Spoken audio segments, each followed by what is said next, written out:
Yo, what's going on, y'all? It's Combo Breaker 99. I'm back with another quick video. All right, y'all. I just want to speak on some recent interviews that Maycee Barber she's been doing, and she's been speaking on her upcoming fight with Alexa Grasso, and her future plans in the flyweight division, man. And first off, I gotta say, man, Maycee, she's back in the house, man. She's back in full effect, just about, as far as the talk and the mic skills. Once again, that's something that Maycee Barber, she's always had.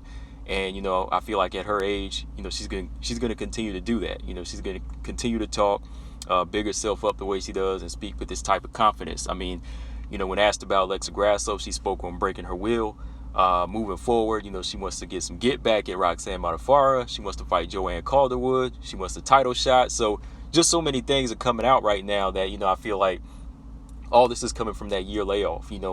She's been out of the octagon since January last year, since that Roxanne loss. So since then, she's been waiting to get behind that mic once again and kind of, speak highly of herself once again, which is no problem. I have no problem with that. But right now, you got to take this thing one fight at a time. I'm sure she is, but the way she's talking right now, a lot of people are feeling like, hey, got to look at Alexa Grasso. Don't look past Alexa Grasso.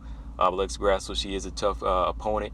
I know she want to look ahead and actually lay out that blueprint. So, there is some good to that. I do like the fact that Maycee Barber, she lets you know what she wants. She has a hit list. She has a blueprint. She even had a blueprint when she was still undefeated. She wanted to be the youngest champion. She had her lineup. She wanted to fight Roxanne and maybe move one or two more fights to a title shot. But since then, that was derailed.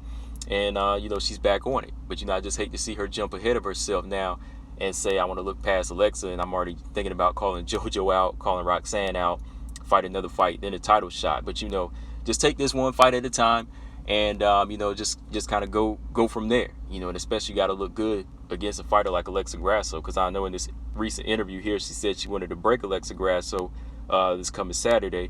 As y'all know, they're the co-main event, too, so, that's going to be big for her. Big for her and Alexa Grasso. Here's what she said in this recent interview. She said, Alexa Grasso, she is breakable. She's one of those fighters, who can break. She has shown that, and I'm one of those good fighters that will break someone. She's tough, though. She's gritty and she's tough, but that doesn't mean that she's not breakable. I guess I've never seen a path in my mind when I visualize where I don't break her. I see myself breaking her. Whether that's striking, whether that's ground game, whether that's wrestling, I'm ready to break her. So, yeah, I think she wants to break her. From what it says, that she really wants to break her. But she's not lying. That's another thing about Maycee that I do like. Even though she talks a lot, I think she really does try to study the mental of her opponents. It's not just working on her own mental, but it's like studying the mental. She actually watches these other fights, because that's what a lot of people say. They feel like Alexa Grasso doesn't really pull the trigger enough, or really bring the killer instinct, which is something I'm really, really hoping she does in this fight. She has to go in there and pull the trigger, and she has to stay on Maycee Barber. And whenever she smells blood, she has to close the show. So, yeah, that is something in there where Alexa Grasso needs that killer instinct. And if you've seen her in her past fights, like even her losses, like to, Tatiana Suarez, you can kind of see the moment where, she is outgunned and she might look a little bit broken. Even with Carla Esparza at times, she let that fight slip out of her hands, too. So I think Maycee is on to something as far as, studying her opponents. It's not just like, it's just not crazy talk. That is some constructive criticism that I can really give her credit for, that she is watching about Alexa Grasso. It's not just saying, oh, Alexa can't fight. Oh, Alexa ain't, she just ain't talking crazy. She's actually watching that opponent. So I think she is focused on Alexa Grasso.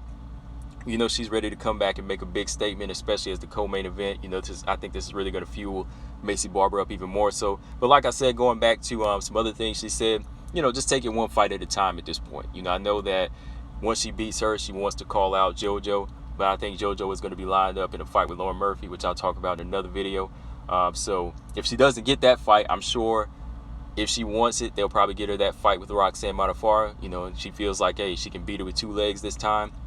She felt like she had the skill to beat her the first time, but, that freak accident happened and she just got dominated. But she wants to go back and try to run that back. And then she said eventually she wants to get a title shot. Matter of fact, let's look at this other interview here. While I still got this up here, because she spoke on this and I was just like, okay, I like this talk. Yeah, okay. So she says she wants JoJo. If she can't get that, she'll want to run it back against Roxanne Modafferi and then try to get a title shot. So yeah, that's something you do want to hear from a fighter. But right now, after a long layoff, you want to make sure your leg is still up under you and you want to make sure that you can still get past the seasoned veteran like Alexa Grasso. So yeah, from here, I do like to talk, but yeah, taking one fight at a time, Maycee, and I think she'll be back in there, because at least we do know that she wants a title shot, and she's speaking highly of herself. But yeah, man, that's all I got on this, guys. Let me know in the comment section what y'all think of her talk. You know, I do like this type of talk. It's confident, and like I said, she is really trying to get into the mental of these her opponents. I can tell she is trying to really study here, but you know, just don't jump ahead and try to focus on other fighters. That's all I got, guys. Combo Breaker 99. I'm out. Give me y'all thoughts. Subscribe. Peace.